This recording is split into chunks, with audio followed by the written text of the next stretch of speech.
പൊന്നാനി നഗരസഭയിൽ മാലിന്യ നിർമ്മാർജ്ജന പ്രവർത്തനങ്ങൾ കാര്യക്ഷമമാക്കാൻ ആരോഗ്യ വിഭാഗം പ്രവർത്തകരുടെ യോഗത്തിൽ തീരുമാനം.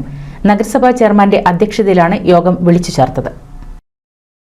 പൊന്നാനി നഗരസഭയിൽ മാലിന്യ നിർമ്മാർജ്ജന പ്രവർത്തനങ്ങൾ കാര്യക്ഷമമാക്കാനും സാംക്രമിക രോഗങ്ങളും പകർച്ചവ്യാധികളും തടയുന്നതിനും സുസ്ഥിര പദ്ധതികൾ നടപ്പിലാക്കുന്നതിനും യോഗത്തിൽ ധാരണയായി.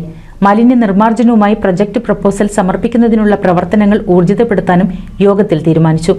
ഡോക്ടർമാരുടെ ഡ്യൂട്ടി സമയം സംബന്ധിച്ച് ആശുപത്രികളിൽ ബോർഡുകൾ പ്രദർശിപ്പിക്കാനും തീരുമാനമായി.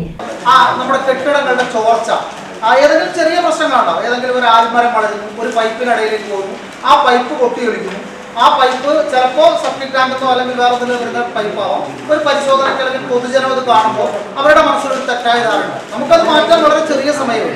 അപ്പോൾ ഇടയ്ക്കിടയ്ക്ക് ഒരു മാസത്തിലൊരു തവണയെങ്കിലും നമ്മൾ ജോലി ചെയ്യുന്ന ആ ക്യാമ്പസും ആ കെട്ടിടവും ഏറ്റവും വൃത്തിയായിരിക്കാനും അതിനകത്തുള്ള ചെറിയ ചെറിയ മെയിൻ്റനൻസുകളെ സംബന്ധിച്ച് നമ്മൾ സമൂലമായൊരു ബോധവാന്മാരായി അതുണ്ടെങ്കിൽ നമുക്ക് വളരെ ക്രൂഷ്യലായി വരുന്ന പ്രശ്നങ്ങളെ പരിഹരിക്കാൻ.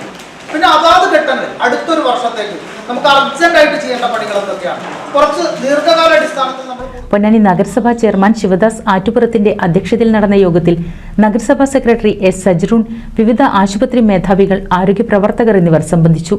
NCV news, Ponnani. 1000 വിവാഹങ്ങൾക്ക് ഒരേ ഒരു ബ്യൂട്ടി സിൽക്സ്, എടപ്പാൾ, ചാവക്കാട്, തൃപ്രയാർ, പുത്തനത്താണി, പെരിന്തൽമണ്ണ.